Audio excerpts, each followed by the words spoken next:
Bien, estamos de vuelta en el programa y estamos con Humberto Campodónico, expresidente de Petroperú, especialista en temas energéticos y de hidrocarburos. Humberto, buenas noches, gracias por estar acá.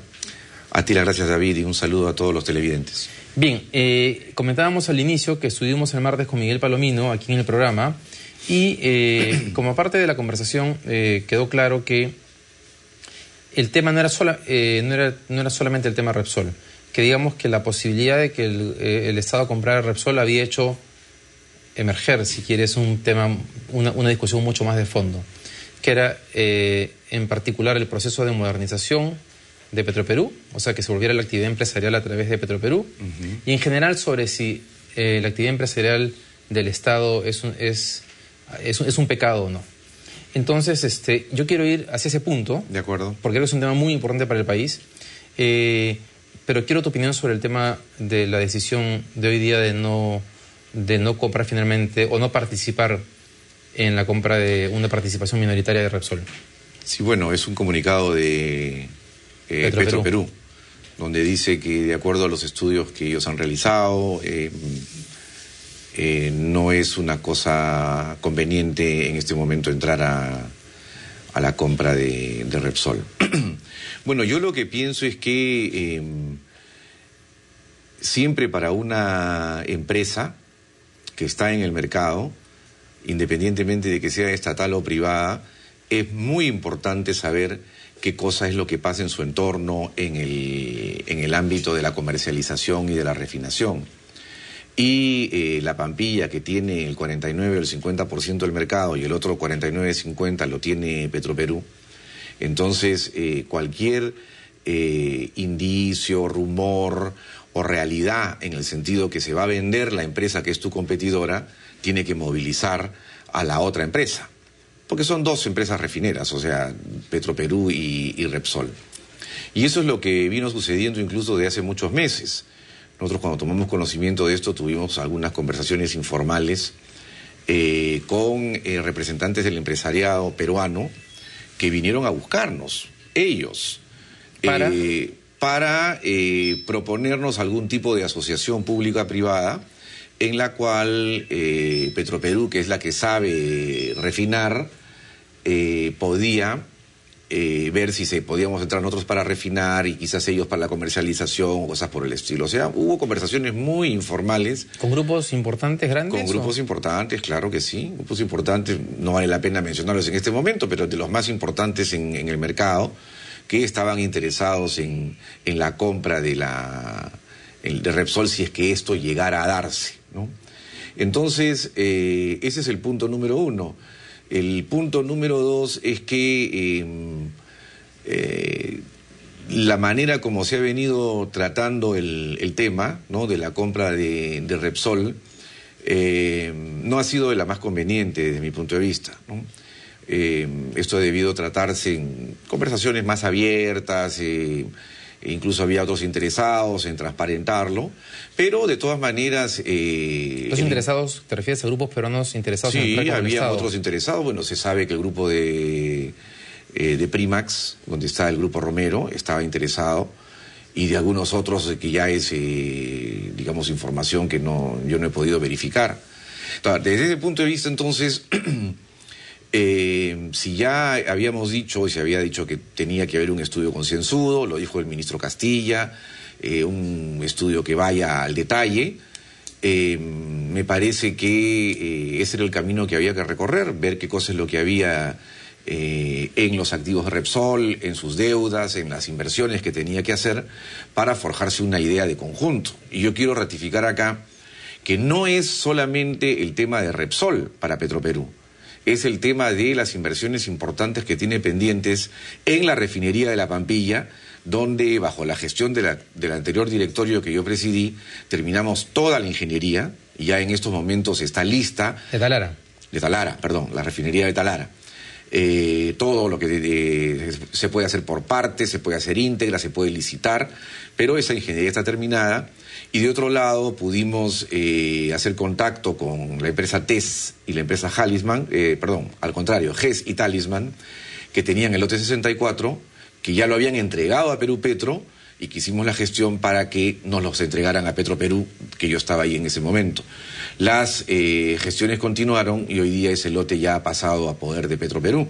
Y por lo que dice hoy día el presidente de Petroperú, la idea es continuar con ese proceso de los lotes que se van a revertir en el noroeste. En el noroeste. Claro que sí. O sea, esos son lotes que se, digamos, dieron a privados en una serie de contratos hace 20 años, que ya están expirando esos contratos, son lotes productores, que están al lado de la refinería de Talara, que siempre fueron operados por Petroperú, y que entonces habría que ver la forma en que Petroperú entra a esos lotes, solo al 100%, podría haber también algún tipo de asociación, pero lo que hace el negocio del mercado del petróleo es el hecho de estar integrado verticalmente, o sea, de estar en los diferentes eslabones de la cadena. Humberto, antes de entrar a ese punto, para cerrar el tema Repsol, tú me mencionaste algo que es importante y quiero mencionarlo porque como parte de las especulaciones de los últimos días, la renuncia del ministro de Economía, la supuesta renuncia, se decía que ese reglamento, el reglamento que se publicó el domingo último, había salido específicamente para la compra de Repsol, o sea que ya daban, o sea, los medios daban por hecho que se cerraba la operación esta semana para que veamos cómo se van creando cosas. Te agradezco la pregunta. Ese reglamento, ese proyecto de reglamento del Decreto Supremo se elaboró hace más de un año y en conversaciones entre Petroperú, Perupetro y el Ministerio de Energía y Minas. Se elaboró, fue al Ministerio de Economía y Finanzas, regresó a Energía y Minas, se le visó, así, yo escribí un par de cartas al Ministerio de Energía y Minas expresando mi preocupación por el hecho que se estaba demorando. Finalmente, cuando nosotros hemos salido en diciembre, ya estaba casi listo para salir y ha salido recién ahora. Y yo puedo mostrar en otro momento el proyecto de Decreto Supremo que había hace un año, que es exactamente igual, es una gota de agua con respecto al que ha salido ahora, ¿no? Entonces, ha sido una coincidencia que haya salido al mismo tiempo que estaba en discusión el tema de Repsol, pero este es un decreto supremo que simplemente reglamenta una ley que ya existe desde el 2006. Ahora, estuvo parado mucho tiempo y de repente se decidió publicarlo ahora porque de alguna manera te permitía, hay un párrafo que hablaba específicamente de las compras, fusiones, joint ventures, o sea, te abría la puerta para que Petroperú pudiese avanzar en el camino de la compra de Repsol. Bueno, puede ser, pero eso estaba planteado desde antes, así como todo lo que tiene que ver con compras de Petroperú, con la calificación del personal de Petroperú como que es distinto de la función pública y todo lo demás. Pero eso quiere decir que era una idea que ya estaba concebida desde hace mucho tiempo, que eso, o sea, que Petroperú pudiese tener esos esquemas de asociación público-privada. Exactamente. Ahora, el ministro de Economía no firma este reglamento. Cuando ustedes le enviaron, me imagino que ustedes enviaron también esta versión de reglamento al Ministerio de Economía y Finanzas. En su momento. Eso ya no le corresponde a Petroperú, eso le corresponde al Ministerio de Energía y Minas. Pero sí lo hizo, lo envió. Lo hizo y yo tengo entendido que el Ministerio de Economía y Finanzas en sus diferentes departamentos lo que dijo es que ese decreto supremo no era de la competencia o de la incumbencia del Ministerio de Economía y Finanzas y que ellos no tenían por qué opinar al respecto. Esto lo dice el Departamento Legal y algunos otros. Yo tengo que buscar los documentos, pero los tengo porque son documentos que me llegaron a mí durante mi gestión y por eso es que el MEF se exime de firmar el decreto supremo. Ahora, una de las cosas que he escuchado hoy día, o que en la tarde, es que uno de los motivos por los cuales se da marcha atrás y que tiene que ver con este retroceso de la CONFIEP es que mañana que estaba citado el ministro Castilla al Congreso para supuestamente exponer qué se está evaluando en el tema Repsol, su posición había sido que no podía ir al Congreso. O sea, que él no podía ir al Congreso a sustentar absolutamente nada. Y quiero ir a ese punto porque, más allá del tema Repsol, mi percepción es que el ministro Castilla no está de acuerdo con la modernización de Talara ni con la integración vertical de Talara.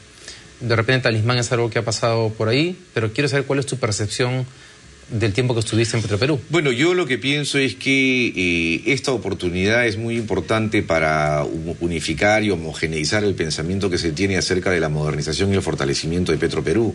Nosotros, en todo el año y medio que estuvimos en el directorio, lo que nos orientamos a tres cosas fundamentales: a modernizar la refinería de Talara, a terminar la ingeniería que se hizo, a ver la posibilidad de entrar en lotes petroleros, lo que no sucedió hasta el final porque se demoró lo del lote 1AB por temas de consulta previa, y se demoró también el tema del noroeste, porque se planteaba que tenía que haber una licitación, pero finalmente se consiguió entrar al lote 64, lo cual es un hecho histórico. Hace 17 años que Petroperú no estaba en la explotación, y eso quiero remarcarlo, es un hecho muy importante.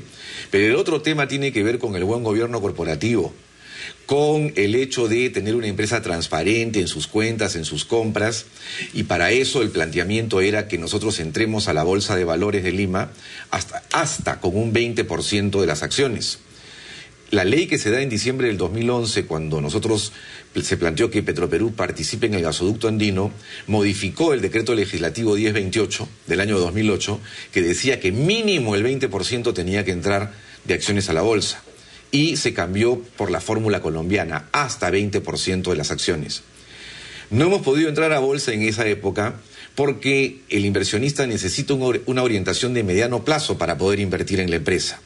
Y si nos quedamos como una empresa refinera, y ahora creo que tenemos algunos cuadros que vamos a ver, nuestra rentabilidad, o la rentabilidad de Petroperú es de 4%, 5% anual, mientras que las mineras tienen 35, 40, las AFPs igual, las empresas de telecomunicaciones y las de servicios. O sea, y además esa rentabilidad creo que es algo común en las refinerías en general. Por eso, es que siempre dije que Petroperú en verdad era Refino Perú, porque refinaba. Es una empresa industrial entonces que compra el petróleo a $100.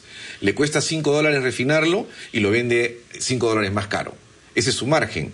Y ese es el problema que tienen las empresas refineras, como también lo tiene la Pampilla y como lo tiene la Empresa Nacional de Petróleo, ENAP, de Chile, que también es puramente refinera porque Chile tiene muy poco petróleo. Y ese es el motivo por el cual Miguel Palomino decía que tomar como referencia el caso chileno no era bueno, porque teníamos el caso de una empresa estatal que perdía plata. Claro. Y pierde plata por... Bueno, pierde plata, y también eso lo vamos a ver ahora, porque si tú compras el petróleo a $100 el barril y baja el petróleo en el mercado internacional a 90 o a 80, a la hora que tienes que vender tus inventarios, los tienes que vender al nuevo precio. Y entonces pierdes. ¿Y eso es lo que ha pasado con Petroperú en el primer trimestre de este año? En el segundo trimestre de este año, eso lo vamos a ver ahora. Y también le pasó en el 2008. Cuando el precio se cayó desde $140 por barril como hasta 40. Ahí hubo pérdidas fuertes. O sea que la manera de compensar ese riesgo que hay en la refinación es integrarte verticalmente. Teniendo lotes petroleros, ¿por qué? Porque al tener petróleo propio, te cuesta $10, $15 el barril explotarlo. Tienes que pagar regalías y tus costos, ponte que estés en $40 por barril. Si es que el barril vale 100, tienes una plusvalía de 60. Y si cae a 80...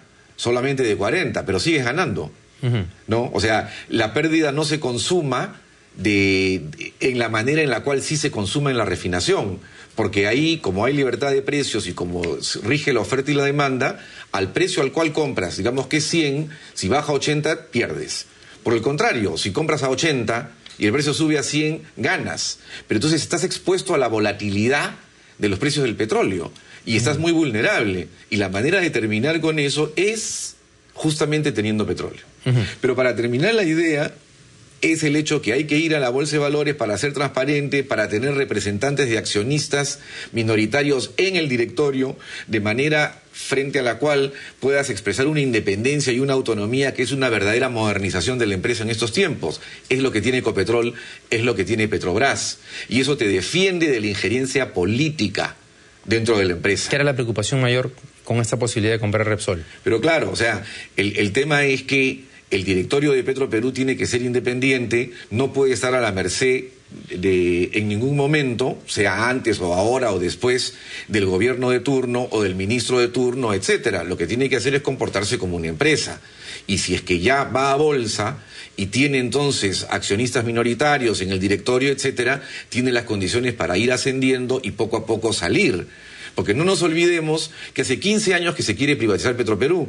Y entonces la ponen en el fondo del pozo, no le dan plata para inversiones, no le dan posibilidad de contratar personal, y luego, cuando Petroperú quiere salir, se quejan y dicen, mira cómo está Petroperú, no, exacto. Mira qué mal está. Vamos a hablar sobre ese punto. Cuando es la consecuencia de una política. Es muy importante. Vamos a la pausa y regresamos.